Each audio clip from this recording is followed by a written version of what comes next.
stages, and it's the host, Germany, a 2-0 victory against Hungary.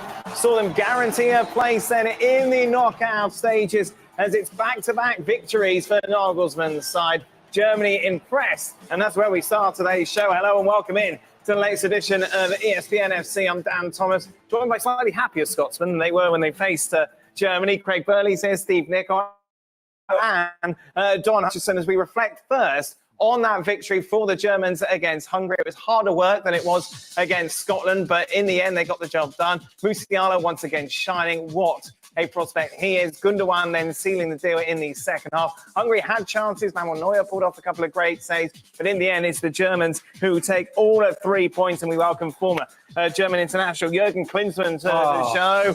No, listen, hold on a minute, hold on. What's wrong? This is news to us. What you thought we were going to start with Scotland? This is news to us. We need to restart this show. What's the problem? The main event. What? Scotland drawing? Scotland drawing. Or not losing, I suppose. Seriously? No one cares. Right, Jurgen, let's talk about Germany. As I mentioned, a tougher opponent than obviously Scotland were, but still another great display. Yeah, I think, obviously, it's fantastic to start into the tournament with 2 wins. The first one, because Scotland was not really there in the first game. They showed up today then, a little bit in delay. But then, obviously, they took care of business tonight with that 2-0 win, which was not an easy game. And I have to say, Manuel Neuer saved a couple of occasions there for the Hungarians. They had the opportunities. They could have scored a goal. But at the end of the day, got the job done. You have 6 points after 2 games. You are already through to the round of 16. And and I think the party really starts rolling in Germany. The people start to believe in this team. They start to enjoy themselves, not only in the stadiums, but also in all the cities around Germany and the fan festivals. The atmosphere is very, very positive. So for an overall exciting, successful tournament, you need a good host. And I think so far they've been a good host. Yeah, and how would you sum up them to? The trains are not running on time. But all right, well, don't. We've seen the queues. You're not there. Why would you bring that up? Well, I'm thinking about other people. Yeah, I always get at least Hungary giving. Yes, exactly. At least Hungary kept Germany honest today, which is what Scotland didn't do. They offered the threat on the counter-attack. Manuel Neuer had to make some very good saves. And so they kept until that second goal went in, which obviously was in the second half. At least Hungary kept them honest in terms of a threat on the counter-attack. So that was good to see, but wasn't as impressive a performance. But Hungary were more organised. Yeah. They were more disciplined.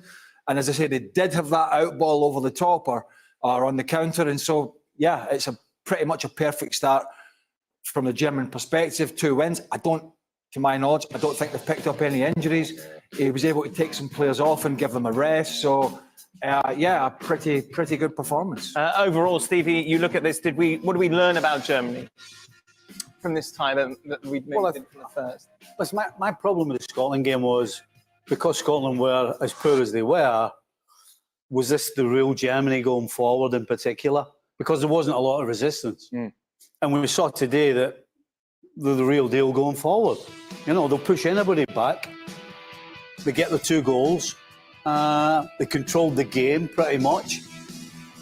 But I guess if you're Nagelsmann, the one little worry you've got is when they turn the ball over and teams get at them. Because today, basically, it was Rudiger and Tah were left to defend because the 2 fullbacks were way up high, and Toni Kroos isn't catching anybody on a break, and they gave too many opportunities away. So, listen, the big picture was going forward. Yes, they looked dangerous.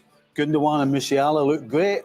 Havertz got taken off early, but they still managed to be able to bring on somebody like Sane and Fullkrug. But against a better side, against better finishers, that's really the one thing if you're Nagelsmann that you need to figure out and take care of. You say lots of nice things about Musiala. Brilliant. The only one negative I thought from that performance was Kai Havertz today. I don't know if you agree. I thought his touch was off. Right. Be very interesting if he plays Fullkrug in the next game. I'd imagine he probably would, and he'd probably play Chan. But Musiala and Havertz are just 2 geniuses, aren't they? I mean, the way he manipulates the ball, Jamal Musiala, in tight spaces, got great feet, got awareness. I think I'm in the minority of his first goal, or the first goal should have been chalked off. I thought it was a foul, but I think I'm in the minority on that one. But barring that, I thought Germany deserved the win. It was very I professional. think you just have to live with that as a manager with Havertz.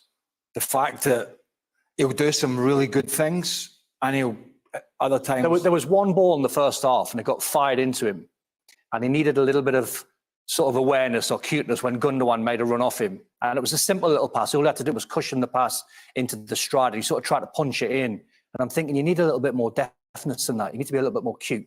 Maybe I'm being harsh because the performance was very professional. And what's really promising about this German side, Jurgen, obviously you have the youth of Musiala, Florian Wirtz, who've got actually quite a lot of experience, certainly at club level, but then you have the experience of Gundogan and Toni Kroos. And it's that sort of balance I imagine you need if you're going to go all the way in this tournament. Yeah, definitely. I mean, obviously, I think they were not tested yet in this tournament. You know, I mean, Scotland had far too much respect in the first game, and also even if Hungary did much better and created some chances, I think they did not really believe in creating too much trouble for Germany. So that leaves you now at a point where you have 6 points, you're already in the next round.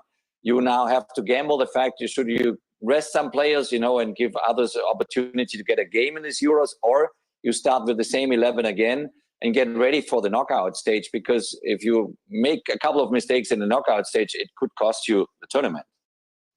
And so you got to really find the right balance there. With Wirtz and Musiala, you have constant threat up front. You know, you have the choice between Havertz or Fullkrug, and if you want to play a real number 9 or Havertz as the floating number 9, the false one. I think it's important for Gundogan and for Kroos, you know, to keep playing together to have the right balance there. And with Andrich, you have now a real number 6 in the German side, which we didn't have over the last years. You know, that there was missing. Germany was always good when we had a real number 6, a tough one, a guy that maybe here and there does a foul and is nasty and very, very physical. So he protects basically Kroos and Gundogan going forward. I hope that, you know, he continues playing his starting 11 to be ready for the knockout phase, because if you now just give people a rest, you know, and you lose a little bit of a rhythm, you might get punished, you know, depending obviously who you're going to meet in the round of 16. But, you know, for years, you know, I always kind of remember this drama with England over, you know, the Steven Gerrard and his partners there in midfield. What is the right fit there, you know? And right now, I think it looks like they're doing really well. Gundogan and Kroos together, you know, they split responsibilities, you know, because they are both players that badly want to have the ball all the time. You know, they want to have more than 100 touches a game and run the show. And it looks like, you know, there's no problem with that. They split the job, but it will be different once the knockout phase starts. Yeah, you have to temper it a bit, don't you? You know, you know, they're at home. There's a pressure for being at home, of course there is. But it's been an extremely poor Scotland performance, and then Hungary. I mean, it's not exactly two powerhouses of European football. You know, obviously Switzerland are on 4 points. It looks like I don't know if they're already qualified on 4 or not. I mean, Scotland can get to 4, but they'd probably have to score a bunch of goals against Hungary. You know, that's probably unlikely. So Switzerland are definitely the second strongest team in this group. But I wonder what he'll do. I mean, the modern day manager, I think, almost takes every opportunity to rest some players, doesn't he? It's interesting, as Jurgen says, to get that kind of consistency going. Yeah, and I think even if you played that same team for 45 minutes in the Swiss game and then gave them a rest, you know, want to just keep going a little bit, but then at the back of your mind, you're thinking, okay, what about, you know, Toni Kroos? Does he need to keep going? He's well into his 30s. And Gundogan's played a lot of football this year. What about the injuries? So you start second guessing yourself. I think he'll make some changes. If you're a player, you just want to keep playing. Right. If you're winning and winning and winning, and you're creating partnerships, you know, Jurgen's talking about Kroos and Gundogan, you know, your Musiala and Wirtz. You know, if you're creating partnerships, why would you want to break that up? And certainly as a player, you just want to start. You want to play. Keep playing. Bring the next game on. I mean, at the end of the day, how many games is it to win it? But the bigger picture is, do they need rest? That's the bigger picture. That's the big decision from the coach, isn't it? Do I keep momentum and play my strongest side and go 3 wins out of 3? top of the group with 9. Everyone thinks Germany are I pressing. suppose the games haven't been frantic, haven't it? So it hasn't been No, but- 10 for 90 minutes. Where Don, you're is it? exhausted. I've said it. It's like 7 games. You telling me that guys can't play 7 games every 4 days? No, they I mean, can, seriously. but I think sometimes the coach as well, the modern day coach especially, I think they look at the bigger picture in terms of not just my starting 11. Can I give Fullkrug some minutes because that'll do him good mentally? Right. Can I give Emre Can some minutes? Do I want to rest? Or do I want to break that partnership between Tar and Rudiger, who I thought were brilliant today? There might be some tweaks where you're just keeping some squad players happy just in case you need him going into the last 16 quarterfinals semis. Jurgen, to this Fullkrug Havertz debate, what is it that Havertz gives you that Fullkrug doesn't, and why Nagelsmann prefers him up front? Well, I mean, you have 2 completely different players. I mean, Fullkrug, you have the old school number 9 as a target player up front and a great finisher. And with Havertz, you just really confuse the opponents because he makes the runs also the wings. He comes in and he opens up space in the middle. Then sometimes, if he's not in the middle, then the 2 center backs from the opponents, they're lost. They don't have anybody to defend against. And so different types. Obviously, Nagelsmann likes Havertz, likes to do that kind of confusion for the opponents. I'm more the traditional person. I like a real number 9 and a target player up front there. To have that option is fantastic for him. And it's something that you have to handle. I saw Havertz coming off today. He was upset. He was upset. He doesn't want to kind of get off at 60 minutes and gives Fullkrug now 30 minutes. He wants to score his goals too. He's hungry for goals. The same is Fullkrug. So now it's going to be interesting now how he handles the next game. Another argument might be, if you have 2-3 guys on yellow cards, maybe you want to kind of leave them out because you need them badly in a knockout phase. Knockout phase, you play. It's literally that's do or die. Once the round of 16 starts, so there might be an argument to have to rest 2 players possibly. I mean, for Nagelsmann, it's a good options to have, and I'm really curious how he will handle now the Sunday game. It's not really a debate, though, is it? I mean, Fullkrug might play in the Switzerland game because of game time, but I'll guarantee you In a proper match. that if Germany continue, Havertz will play for the reasons we talked about this the other day. And picking off the back of what Jurgen's saying, it's the different players and it's Havertz's movement. Plus, not that his movement is absolutely brilliant, but he does wander around a bit. And his link-up play is generally better than it was today. I mean, it was a little sloppy today on those passes. But what he gives you as well, he also gives you that physicality like Fullkrug as well. Not quite as big and powerful, but he is good in there. If you remember back, particularly to his Leverkusen days, scored a lot of goals with his head.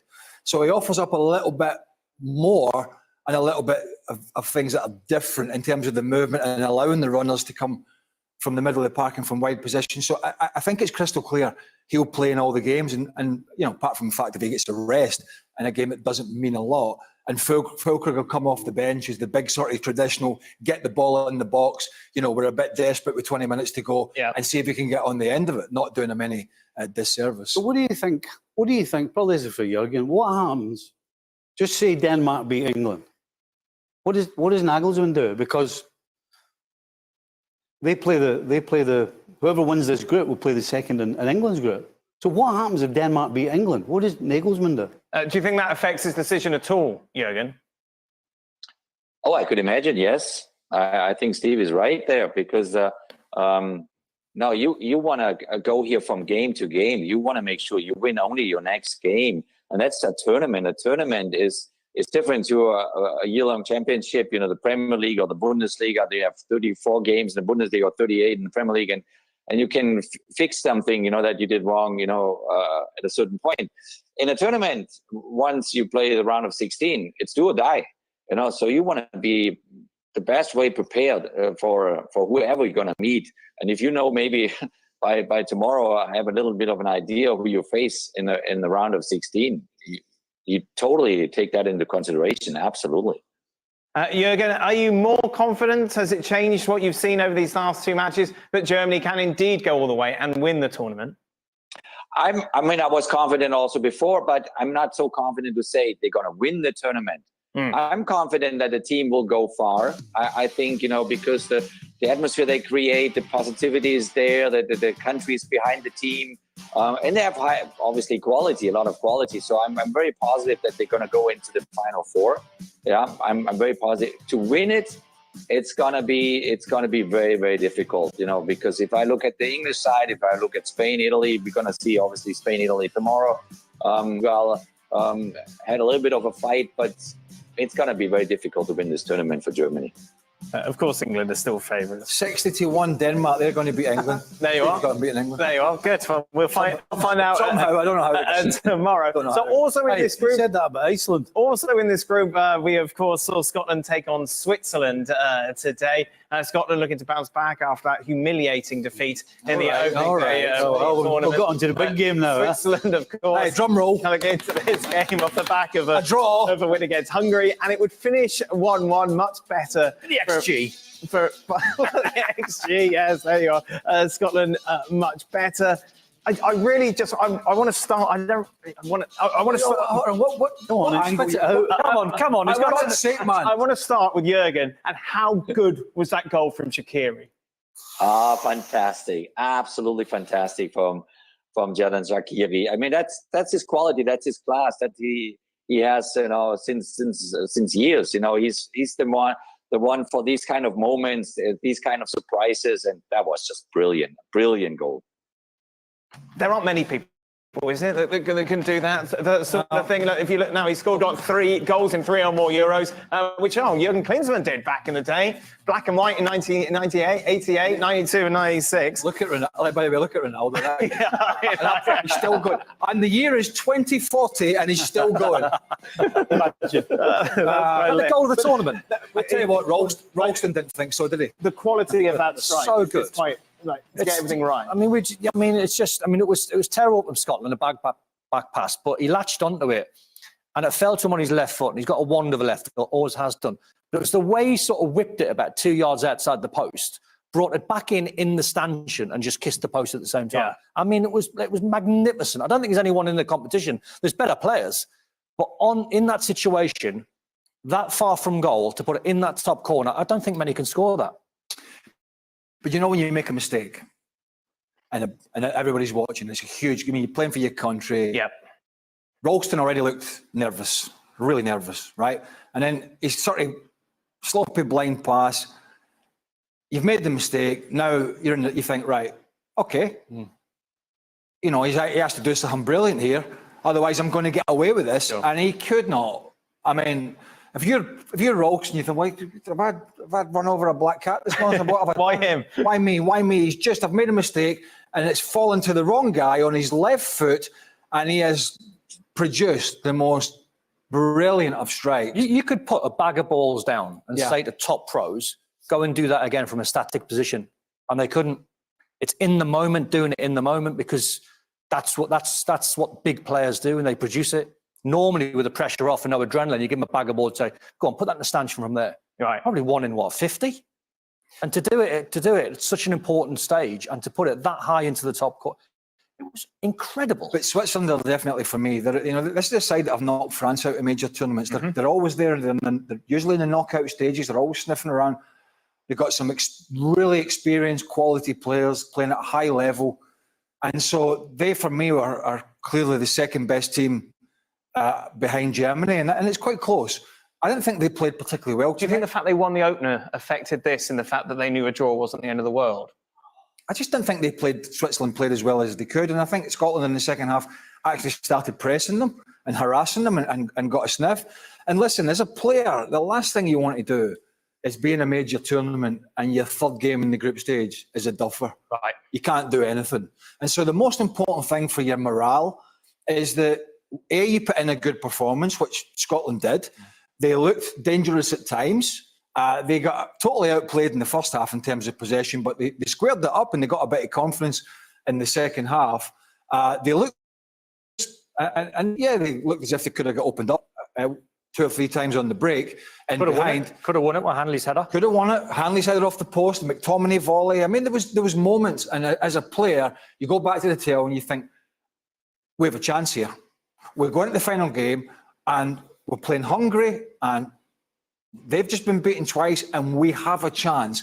And that in a major tournament, if you're a side that really generally historically struggles, it's really all, particularly after you get battered in match day one, is really all you could ask for. And so in that front, Stevie Clark got to tune out his players tonight. But we expected at least the closing down and the running around and not being so deep. We expected all that because there's no way we could have been that bad the second time round.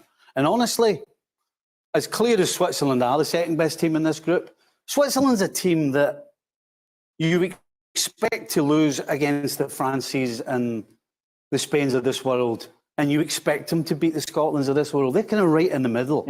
So I didn't think Scotland were ever going to get embarrassed in this game. I always thought they had a wee sneaky because Switzerland are what they are. They're just slightly better than most teams, but they can slip up. And if you're Switzerland, you're probably saying we slipped up today, particularly after the way Scotland played against Germany. But Scotland 100% deserved this draw. Both sides could have nicked it at the end. But Scotland deserved the point for the effort, the commitment, all the typically Scottish things. Listen, we're not good on the eye. We don't play silky football, but what we do is we give everything. And that's what a speech this is, Steve, mate. Do you know what? But that's what we Mel Gibson. That's what we expected. Mel Gibson's accent was better. Hey, do you know what it goes back to? Come on! Craig said the other day about the performance against Craig said about the performance. Scotland's in the tournament. Yes, but we're talking about Scotland. Craig said rabbit headlights. That's exactly what it was, wasn't it, against Germany? Just petrified. Right. Where you think match day one, you might have a little chance because the world's watching. It's your first game. They were petrified playing the Germans, got battered. That's the real Scotland where you get in faces, you stop teams from playing. Switzerland are great at the back, I think, with Akanji and Fabian Schär, that's their strength. But Billy Gilmore made a big difference today. He demanded the ball for as long as he stayed on the pitch, and with the first 45, he was really good. So the stepping stones you can build off. But when Steve Clark and the players get in after the dressing room, after the game into the dressing room, we'll say that's more like it. That's more like it. I heard Andy Robertson say that game was buried about 10 minutes after kick-off the German game. They drew a line on it pretty quickly. So credit them, because mentally, I said the other day, when you get done 5, going into the Swiss game, I thought, that's hard work, that. Right. But they performed and produced a really good performance. So what happens next? Obviously, they're still in the conversation to finish second. Could finish one of those teams at best third place. Tell you what happens next. Glorious failure. Glorious failure. Somehow you'll beat Hungary. Something else will go wrong. Well, and we all said it. Well, the three of us Scots said it. Why is it when Scotland lose a goal in a big tournament, it's either an own goal or it's a worldly fixture? I don't know. You lost quite a few goals in the Germany game. That could be. There's always the anomaly. I don't know how many points are going to be enough for the best third place and all that sort of stuff. But 2 won't be enough, that's for sure. Certainly the -4 goal difference. Yes. But look, the draw's no good. Obviously. No, they need to win 4. They need to beat Hungary. And let's be honest, that's a pretty... and Hungary are out. Yeah. That's a pretty even... It might not affect them, but I would say it's a pretty even, Stephen, 50-50 battle. There's neither side great, and Scotland can be competitive. And as I said, when you're at these tournaments, you know, and the ones we've been at, we've always had a chance going into the third game. Never done it.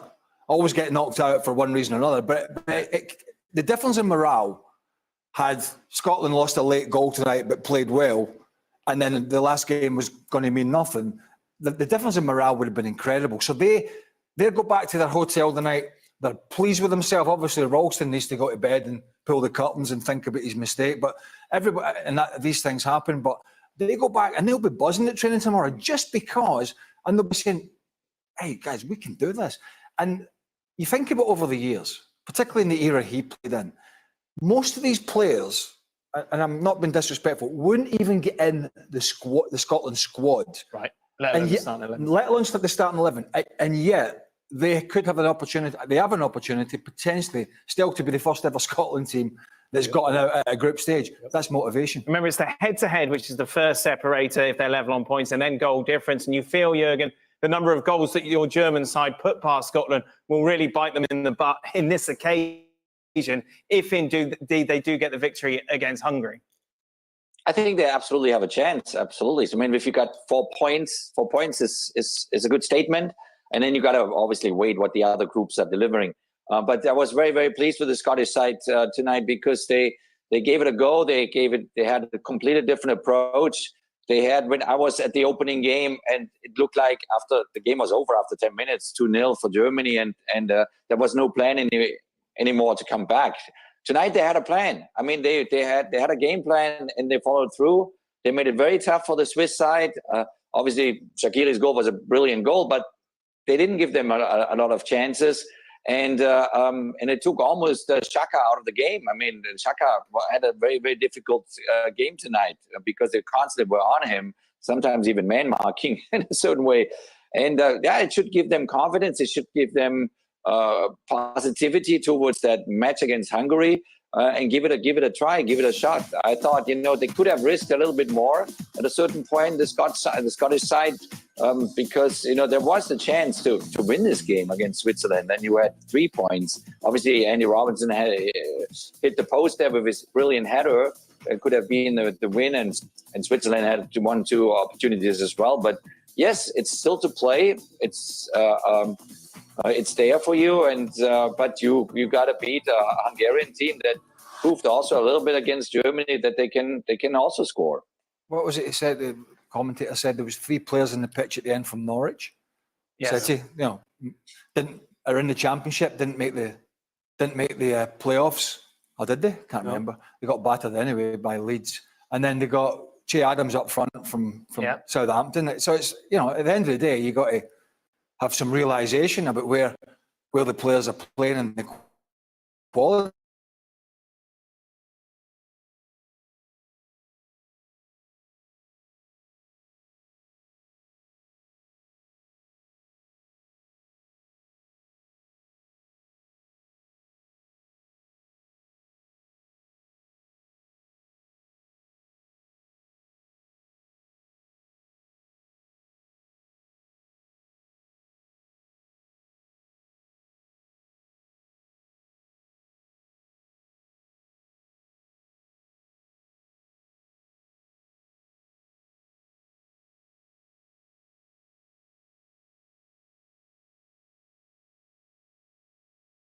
Fresh and bring younger players through.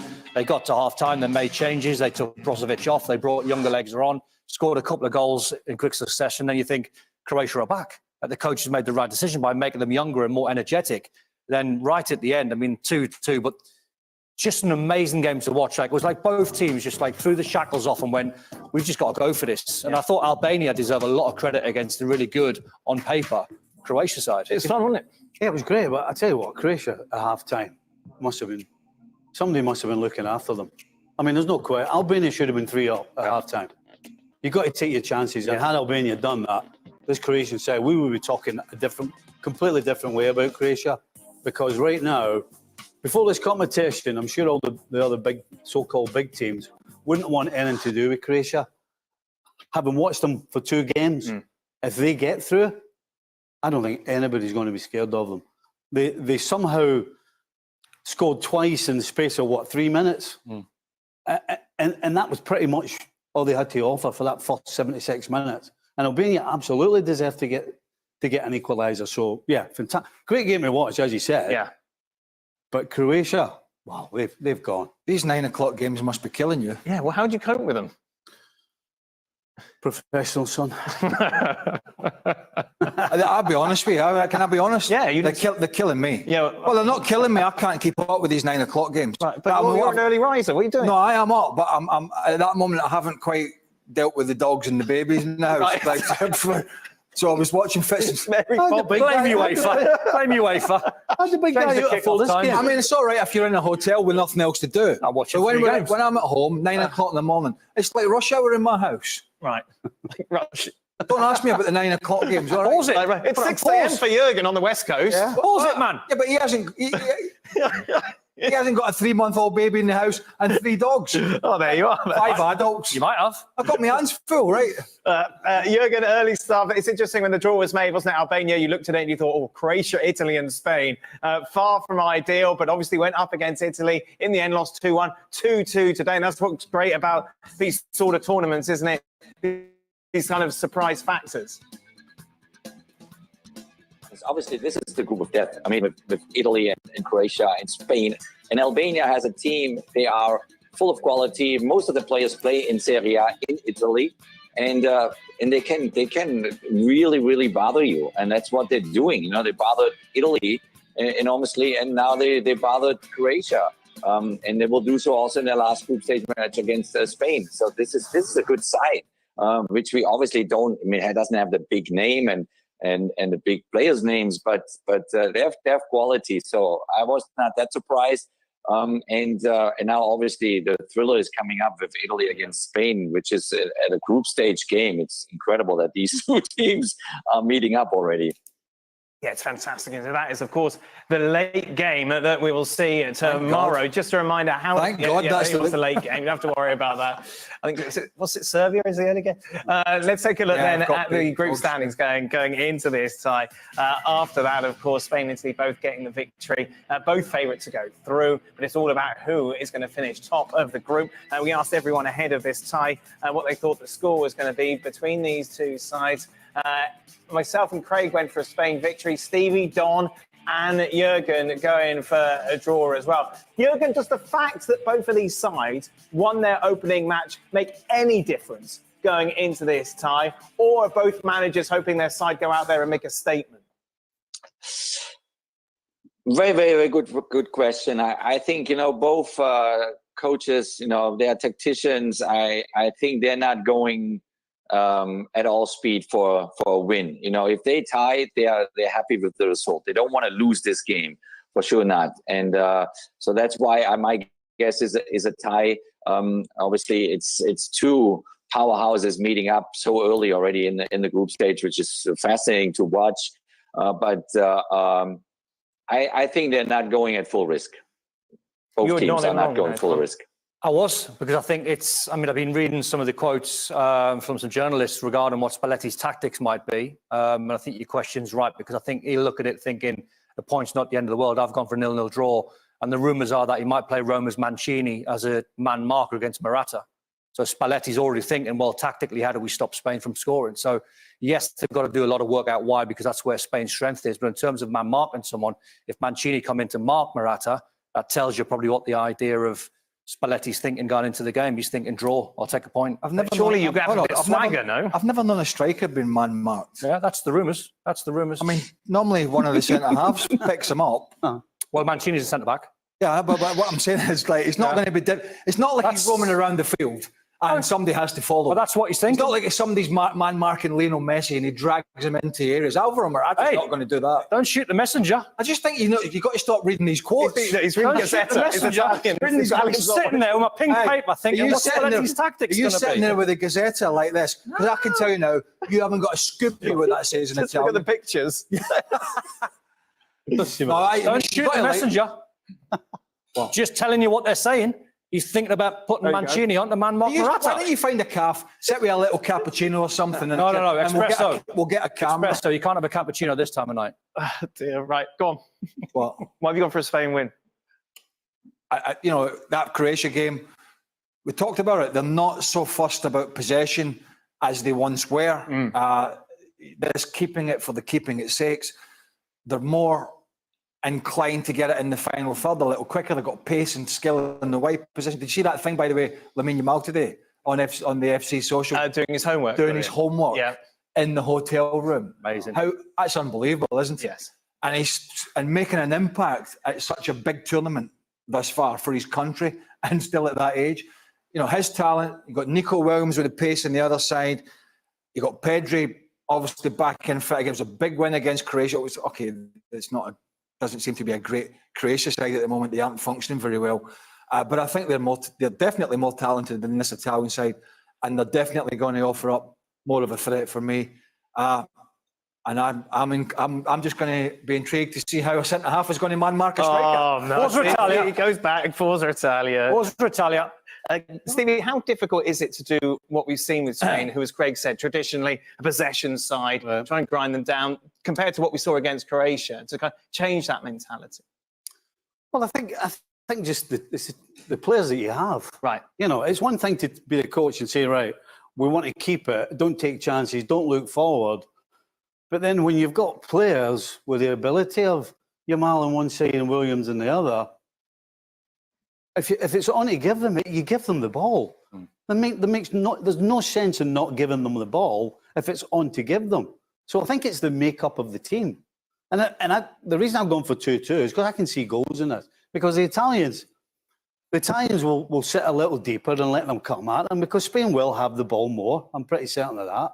But then as soon as they turn it over, the Italians are going to get after it as quickly as possible. So I think I honestly think we'll see an exciting game. Spain want to go that way, as you said. They want to go forward quicker. Yeah. But when you do that, you probably do cough the ball up more than with your tiki-taka. That's why I think that was in the game. It's going to be interesting, Jurgen, to see what sort of Spain come out, given how many people were impressed with them after that victory against Croatia. Yeah, absolutely. And as Stevie said, rightfully so, I mean, you see the football that, your players are capable to play. So, I mean, every national team coach develops the team based on the strength of his players. So when you see now a Spanish team that is not maybe playing so brutally possession-based football, it's because the players are different than 10 or 12 or 14 years ago. So you adjust as a manager then basically to the qualities of the new generation of players. So you maybe have less possession, but you are still, crucial going forward, and you are good in creating chances and bothering the opponents in a different way. So I'm really looking forward to that match, because it also will show a little bit the truth about that Italian side, where they stand at, because it's a side obviously didn't qualify for Qatar and won the Euros 3 years ago, and before that they didn't qualify for Russia. So in a certain way, they took their time off with the World Cups in order to concentrate on the Euros. So so they better show now their real face.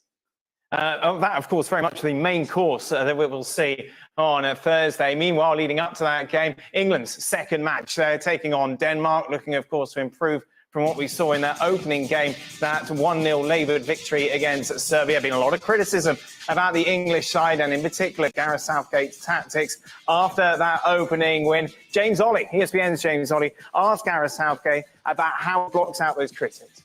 It was only the second time England have obviously won their opening game at the Euros. Both of them were under you. I'm just reading that England have never won their opening 2 games at European Championships. Do you think we're guilty sometimes of forgetting that history that we've kind of got to overcome as a team?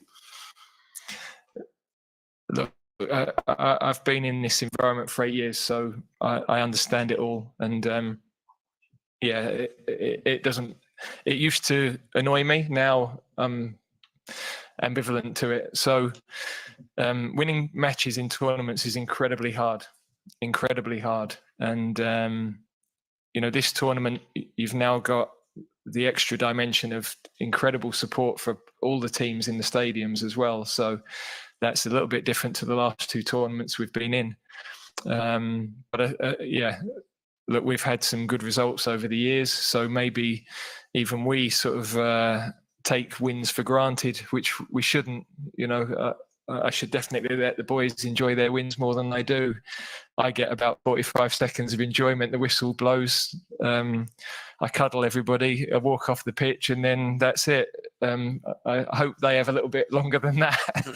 There should be more joy in it, but that's not my reality, if I'm frank. So my focus is get qualified from the group, which we've got 2 tough opponents, but 2 games to achieve that.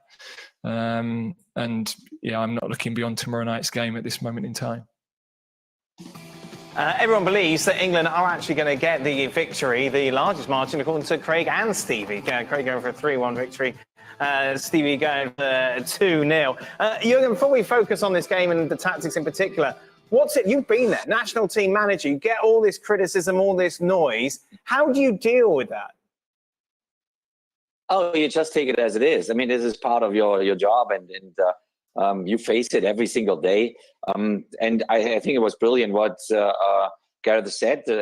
He is focused on the next opponent. He's focused on the next challenge. All that matters is getting the result to get through the group stage. And then comes knockout phase, and from there you play one final after another, basically until the very end. And He's done tremendously well over the last 3 tournaments. I see their progression from England. Obviously, they were close in Russia, then losing in the semifinals to Croatia. I was at that game myself. They had it actually there to win it, and then they lost the Euros against Italy in penalty shootouts. They were leading 1-0, and they had it right there as well. And then they played a very positive and good World Cup in Qatar. And I think he learned so much over those last 3 tournaments, Gareth, that he knows, whatever the people now say, it's just 1-0 and was not a brilliant performance, doesn't really matter.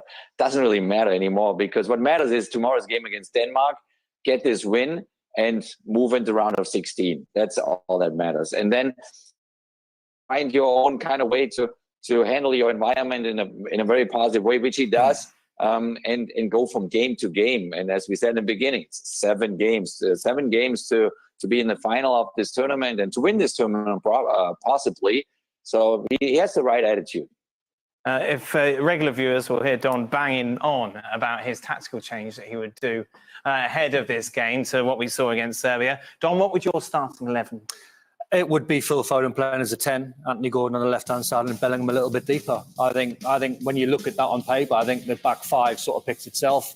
I think Bellingham and Rice can both play as number 8s. People might argue you take a little bit away from Bellingham because he tries to get in the box. You can still do that from a number 8 position. And Saka, Gordon on the left, who will sort of penetrate wide.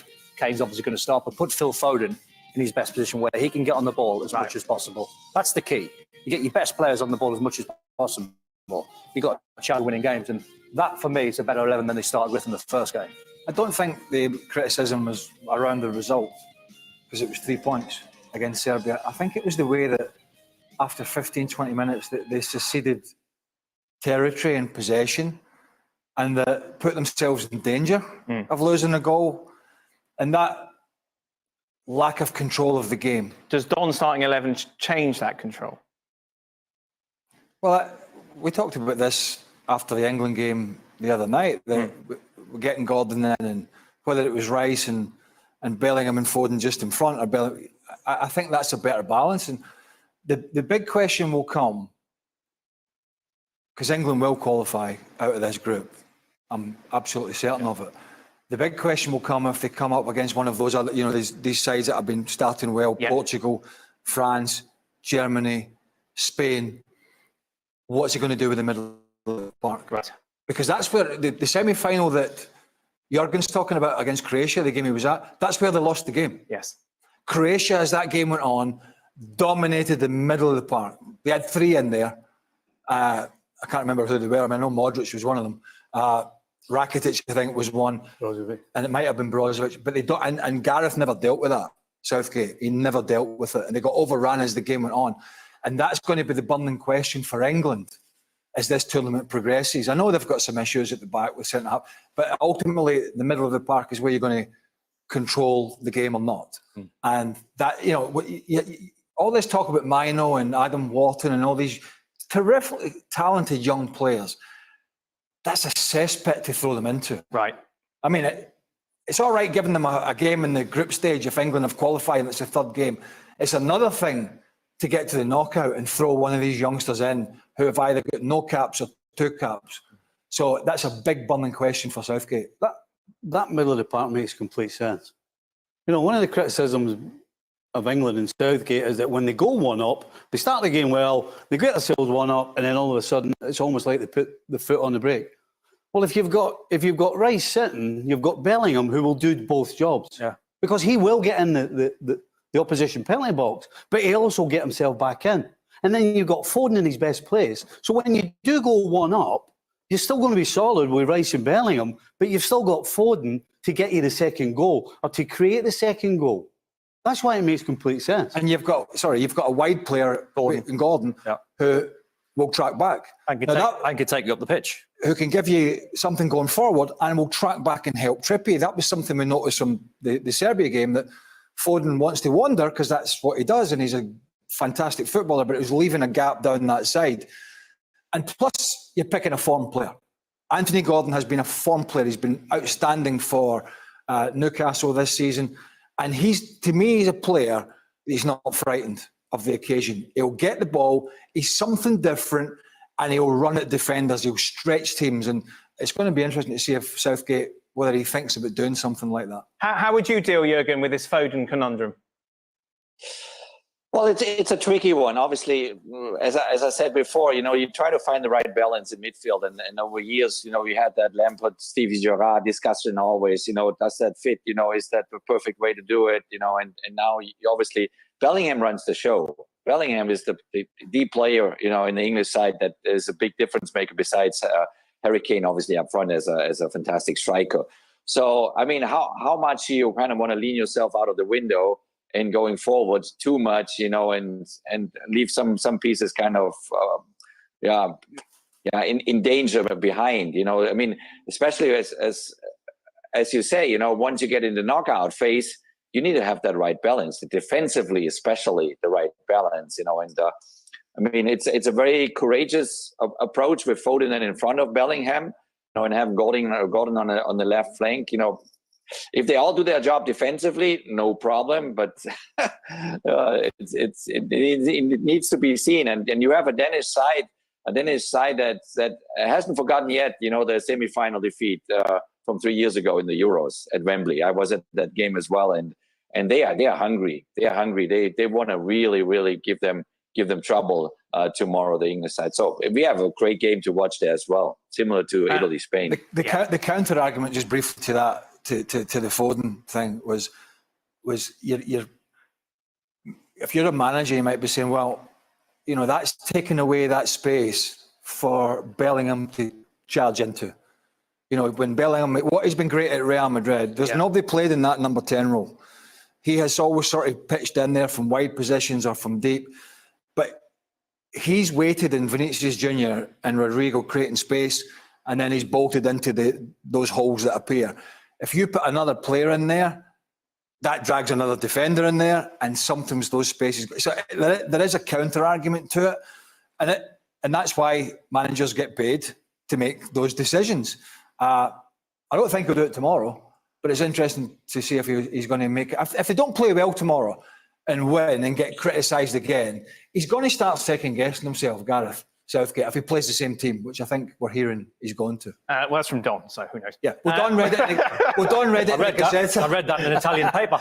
We'll be looking back at that game, and of course, Spain against Italy on the next edition of ESPN FC. Be sure to join us for that.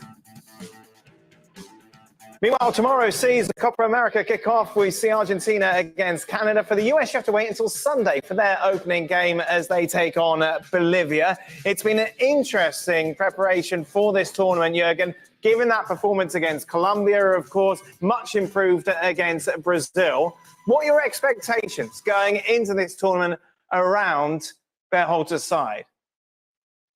Well, I think for all American soccer fans, expectations are to not only go far, possibly quarterfinal, semi-final. Semi-final would be fantastic, as we did in 2016. But it's the key thing is they're learning. I mean, I always asked the federation years ago to participate in this Copa America as often as possible, because you need these games against the South American teams in order to learn, in order to grow your program, in order to grow your team. And this is a huge opportunity for the American side to prepare them already mentally towards the World Cup in 2 years from now, which is in 2 years will pass by so fast. So this is a huge opportunity to grow together, to try things out, but also to hopefully be successful and build confidence towards the World Cup 2026, which is around the corner. Jurgen, how much of a problem is it if you compare, say, your starting 11 to Greg Berhalter's going into this tournament? You've got the likes of Tim Ream, Matt Turner, Gio Reyna, Pepe up front, who aren't starters for their side, certainly towards the end of the season. How much of a handicap does it give the team that you have players coming in who haven't been at full throttle? Well, I think that's always been a challenge for every American manager, coach, of the men's national team. Because you have to make the best out of the players, wherever they come from, if they play in Europe or if they play in MLS, or in my days, some of them played in Mexico, and have them basically, play at their limits in a certain way in order to kind of be competitive with the powerhouses then in world football. So this is normal, and this is something that you obviously enjoy also, because there's so many little elements that play a role in that. Like you said, some are not starters in Europe, some are on the bench, some are starters. Then you have, the bigger names, you have the smaller names, you have players, they come back maybe from injuries, but this is the beauty of it. And now they have, the option to name 26 players in your roster. In my opinion, it's too many. I would rather go back to the 23 and put the pieces together. But this Copa America for U.S. men's national team is huge. It's huge. It should give you a clear picture of what to expect in 2 years from now. Jürgen, we've seen Christian Pulisic, be the man, the captain on the pitch, putting in performances where he stands out and says, yes, I am the best player in this side. Who would you like to see to step up to support him in those roles? I mean, I would like to see everybody stepping up, and giving him a hand, because Christian is definitely, it's the key player, and he will be always double marked. There's the moment he will touch the ball, there will be two defensive players on him, will shut him down. So you need the other ones, to come to life, if it's a Timothy Weah, if it's a Wesley McKinney, if it's all the other players around him. You cannot put this solely on the shoulder of Christian Pulisic. That's not fair at all to him. But the players have the quality. The team is, if you go player by player, it's a very good team. It's a very good American squad that Greg Berhalter has there. So I think if they find a way to create the right chemistry, to have the support, obviously the support will come also from the fans in this tournament, then they can go far in this tournament already, and hopefully even further in the World Cup than in 2 years from now. Well, it's quite simple, isn't it? That player was Gio Reyna. Well, that's it. No, the US men's now have got a lot of solid players, some better than solid, and then they've got a couple of players that can do some outstanding things. Mm-hmm. And one of those is Gio Reyna, but unfortunately, he's had a turbulent, to say the least, couple of years. Out at Dortmund, injuries, which we could take it back to the World Cup before that. He had a lot of injuries, a lot of inconsistencies. His form depth, and then he had this crazy, whatever it was, with Greg Berhalter and his parents and the fallout. And it was a right mess. Then he goes to Forest, and he's not playing there. He's coming off the bench. He's getting 20 minutes here and half an hour there, and so he's not been able to pick up the baton as the other guy in there that is going to be the game changer. Now, he may well be, but he's another one that you name some players that are not playing regular, and he's another one. It's very difficult to go and play in a tournament like this against these powerhouses of South American football when you're only getting 20 minutes here and there for your club. But to answer your question, he's the guy, I think, that was supposed to pick up the baton and be one of the standout players, and his career at this moment is not letting him do that. Jürgen will say, hey, Jürgen, I became a US citizen this week, so I believe now. I believe that we can win. I've just got to chant that a few times and it's going to happen. Tongue coat. Much appreciated, Jürgen. Just a reminder, Extra Time available on our YouTube channel where we stay late to answer some of your questions. So away from my precious US, who are the favourites to go on and win this tournament? Argentina, World Cup winners at 7-4. Brazil, 9-4. Uruguay at 5. Colombia then, who've looked good, haven't they, in the lead up to this tournament, 11-1. There, following Copa America for us, he's out of Madrid and he is now stalking Lionel Messi and Argentina. Alex Kirkland joins us as we look ahead to tomorrow's game, which kicks off with, look at him, look how happy he is. Argentina taking on Canada. Alex, overall, of course, this should be a nice starter for Argentina and a win to kick things off. Yeah, well, we saw the odds just there. Argentina, the heavy favourites for this tournament, and even greater favourites maybe than they would normally be for a Copa America, given the uncertainty around Brazil, who are the other big team. Because Brazil, we know they've been up and down with results in World Cup qualifying. They've got a relatively new coach. There are doubts about how they're going to play.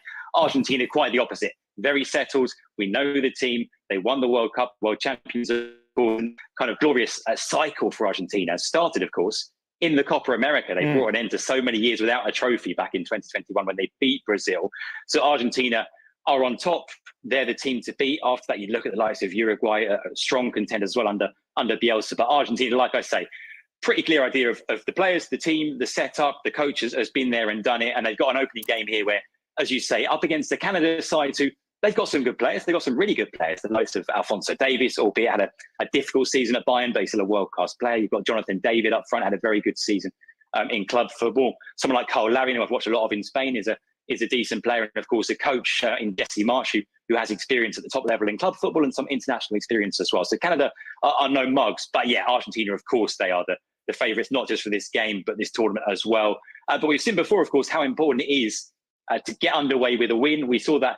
Think of Argentina at the World Cup, that shock loss they had in their opening game to Saudi Arabia. They came back from that, turned it around and won the tournament. But it's not an ideal way to get a tournament underway. So they'll be keen to get this tournament underway with a win. Obligatory Messi question, Alex. I haven't got one. What's the answer?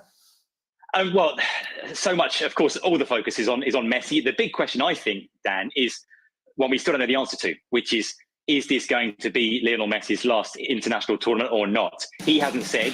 He has said that, the end is kind of approaching, but he hasn't said exactly how close it is. He's talked about it being unlikely maybe to make it to the next World Cup.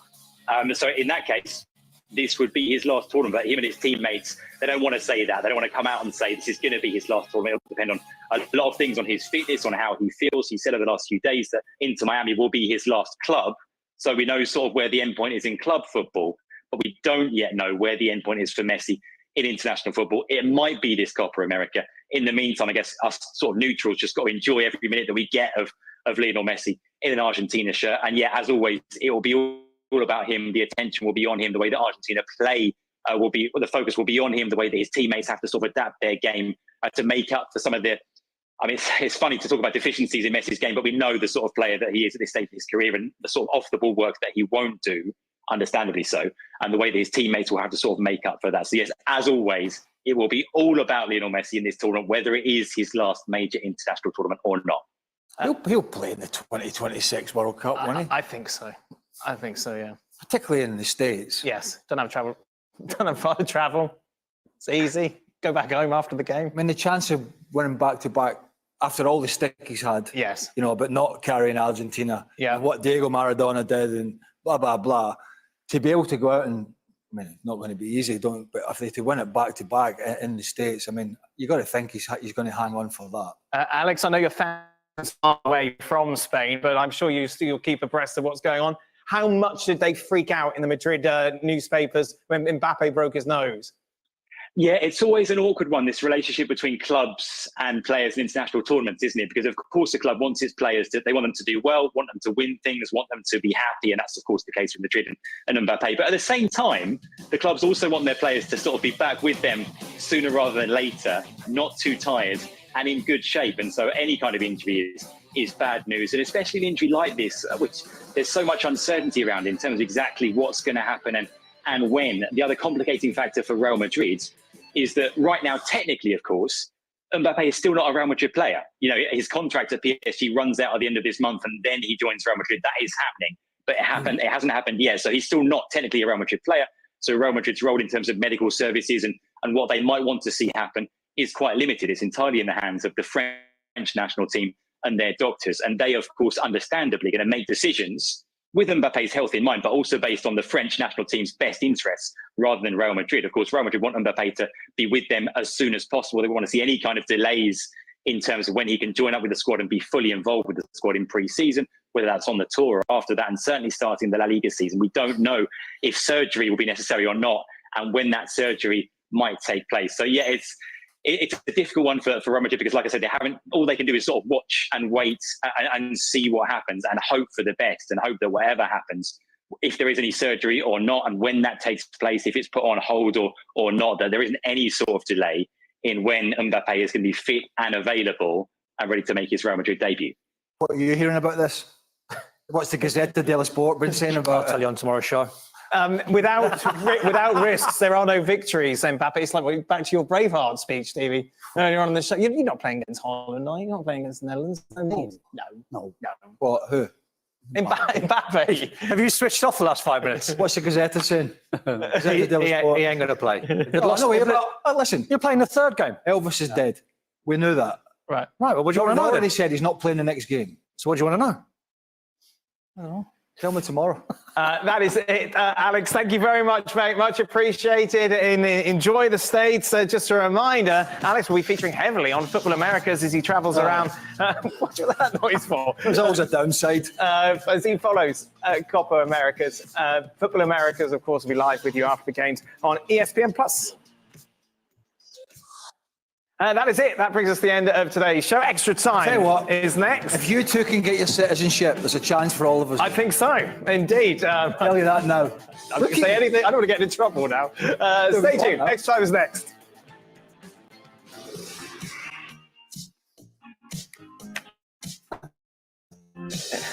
Welcome into the latest edition of Extra Time. You seem very chippy today. I'm in a good mood today. Why am I not allowed to be? Swipe. What was it, chipper? He said to me the other day, you're very chipper. There you are. Chipper. Yeah. To me. 3 Scotties and 1 English. How was the atmosphere while watching Scotland game today? Now, what was interesting is that Don has never watched a game with Stevie while Stevie's eating. So, Stevie, if you ever watch Friends, it's things like Joey. He does not share his food, and he had this massive bag. I mean, like that. Oh, that's a standard bag. And I thought he can't eat that, all of that on his own. And he's angry, genuinely angry when you go and try and take. Well, I put a little cup in front of him as if to say, pour some in the cup. He looked at me like I was a lunatic. Right. And then what did you do? You put another cup on me. Is he having a laugh? Well, to be fair though, he gave me some, and they were quite Moorish. Through So I went for another cup. Yeah. Right. He told me to do one. Yeah. Yeah. You don't like sharing food, No. theory. The bag was massive, Steve. Genuinely. Does that look like a man? Why though? By the way, The bag was like that. yeah, that's a standard bag. If we went out and I said, "Oh, can I have a bit of that well-done steak?" Would you mind giving me some? Absolutely. Oh, you wouldn't ask I for don't care what it is. It's mine. It's mine. Get your paws off. What about that? yeah, poor. What about that today? We're just about to settle down for the big game. Right. Scotland. Yes. I thought it was a big Ish. Right. And somebody in this room wanted to play a game. Oh, aye. That was brilliant. And I didn't realise. I mean, I should have. So Don wanted to play 20 questions of another golfer that he'd met Yeah, at the hotel. serious. A couple more have rocked up in the hotel. Goes to Craig. Do you want to play a game? Do you want to play Craig? And he went, no. I walked in, he said to me, "Hey, Craig, I want to play a game," and I went, and he started laughing. No. But then he proceeded to start the game anyway, when him and I walked out. Yes. Imagine working with these two. Imagine trying to work with these two. You've been no, I'm not going to say anything. What's the main issue you would have with working with these every day? Standards. The lack of sort of enthusiasm. Right. Even to just play that simple game to try and guess who I saw, who was famous today. Just the lack of, what else are you going to do? Just like, we have your phone. We have much Look on busier lives. Twitter. Eat crisps, eat chips. Eat crisps and look on Twitter. Busy. Busy man. Oh, this is nice. For the Scotsman, I love your accents. Very attractive. Can each of you say I? I love the way Scotsmen say I. We're doing a request now. Steve, give us an I. Aye. Aye. Craig? Aye. There you are. You're not really a Scotsman. not Doesn't count. Don, percentage chance Germany get to the Euro final. Oh, I don't know. That's too far ahead. I can't think who they're going to sort of go through and navigate. We're in England side of the bracket. I still don't know. I don't know. What's the Gazette saying? 40% they're saying. 40%. Wow. I'd love to see him sitting with a Gazette. I'm going to send you a picture of me sitting with Gazzetta. Do you remember you went When to I Naples? went, that's what I'm going to say. Do you remember you went to Naples for a... Well, I went to Milan before that to watch the Champions League semi-final. Where was it you sent all the... Where was it you were taking Milan. all the videos? Milan. Yeah. I'm going to send you loads tonight, me with a pink paper. I'm very good at ignoring people. I mean, I'm you'll still get them. ask him. But you'll still I'm get a them. professional at not picking up my phone. Absolutely. I mean, second to none. You'll have to pick it up when we're working together tomorrow. The old classic. Who's the dark horse? Italy.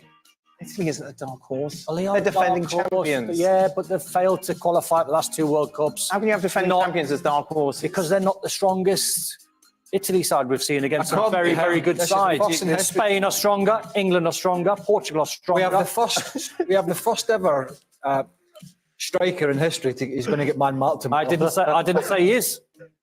You did. I said the reports are that Mancini might man-mark Morata. I've never seen a striker yet be man-marked. I mean, I've seen two centre-halves. It might be sort of lost in translation. It's not whether that's right or wrong. It's about Why would you say that? What do you mean? Because you know he's going to dive all out. I'm just giving you an opinion that you might not have heard of. When you read it and heard it, did you not? Did you? No. Did you yourself in your brain go?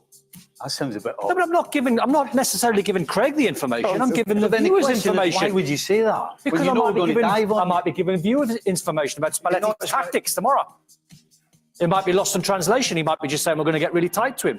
Say it in Italian then. Well, don't read the Gazzetta then. If you can't come on here, if you can't articulate it properly, I just need to brush up a little Let's bit. get 2-on-1 here. You need to be back in your seat next to Yeah, Craig. yeah. Check The one with pictures. I'm Working with him just- tomorrow. I'm just explaining why it would have been a good idea to think about it before you say it. Well, says When you the know king it's- of thinking when you before he know- says Yeah, exactly. Mr. 2-footer there. There's a bit of popcorn. you know, his best one though so far on the trip. I hope he tops it. Which I don't know if you're going to top it. Your best one yet though. When we were talking about Lamine Yamal, saying how good he is on the field, and you said that's the media training. No, because I meant in terms of the personality where he can carry himself off the pitch, onto the pitch. That's the direction of travel I was going. Why don't you somebody else to carry off and on the pitch? For Stevie. Oh, it's brutal, this place, isn't it? Where do I go Sunday? I know, Don, I know. I'm Get sorry. me away. I'm sorry. For Stevie, how was your reaction when you saw Trent in the starting lineup after you didn't want him there? And for everyone, what changes do you think will Southgate make tomorrow against Denmark? I couldn't believe it. I categorically said, categorically. Yeah, because I suggested on the show that he's going to go to Trent, and you I said, said there's no way. Yeah. Now, unless Gareth Southgate is taking the mick out of me, because A, it was so un-Gareth Southgate-like, and B, you're playing a guy in a position that he's never played in your team before in the opening game of a major tournament. Mm-hmm. I mean, where's the rationale to do that? But it didn't fail, though, did it? It wasn't a failure. How good? Well, how I don't think he was the worst player on the pitch. He was all right. Well, in fact, it depends what He was you all right. fire You've dropped him If for you're your not the starting worst. 11, so that would suggest it didn't work. And it's not his fault, but you get dropped in. Don't get facts in the way, Dan. Sorry, Don. Sorry.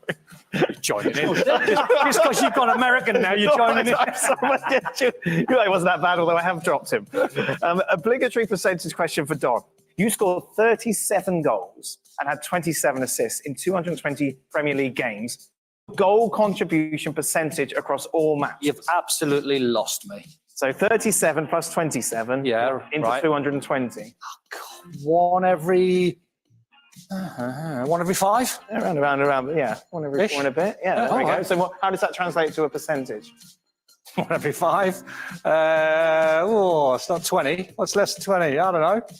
19. What's it Gazzetta? 17 off? So about 20. You're right, about 20 if it was one every 5 games. Oh, yeah, 20, yeah. Yeah, there we go. Any chance Craig was jealous of Don meeting his top 10 golfers at Don's hotel? I've seen another 2 today. I don't. Yeah, that was the game you wanted to play. I've seen another 2 today. Oh, is that what it was? Yeah. Yes. Well, we never quite got that far. Well, no, because you shut me down. Straight off the back. We walked out. We walked down back to your desk muttering about him. But you haven't introduced yourself to them. No, I'll leave Do you them not alone. go up and say, Don Hutchinson? I wouldn't do that. But who was the other two? I'm not allowed to say. Did you see apparently. my goal in Germany? Not allowed to say on air. Oh, you're not? No. Not allowed to say. Have you been told you're not allowed to say? Yeah. Really? Who? I told you that. Who by? The roof? Oh, no. The camera? Well, who was on the other day? Pete was on the other day. Pete, don't listen oh, to did him. Pete tell you not to say? Well, I it? didn't sort of say it, but he's... He alluded to that fact. yeah. And then he went, well, he was in the top 10 and I'm panicking, thinking I'm not allowed to say, but you've dropped the top 10. And I don't know. There we just are. in case, obviously, stalkers find out where I'm staying. Right. I'll find out where they're staying. Yep. I'll be surprised if they don't. I think recognise you. I think most people know where the golfers are staying. That is it. That brings us to the end of today's Full show. lead today. Steve, you're on holiday now. HR. I am, yeah. Have a lovely time. Oh, I can't Go wait. Jersey Shore. Jersey taking those. Shore, I love the beach. Put some cream on your legs. That's a good idea. Very red. They are- Turned up at golf for the day. Yes, yeah. He sent me a picture. Lovely. I know. I saw you posted that picture. I'm calling HR. Yeah. I'm calling HR for All right, Don. Okay. I've got a direct line. We will be back tomorrow for more, of course. Oh, you won't be here for England, Stevie. No. Oh, there you are. Be sure to check. Well, of course, we'll be talking England, Denmark, and the big one between Spain and Italy.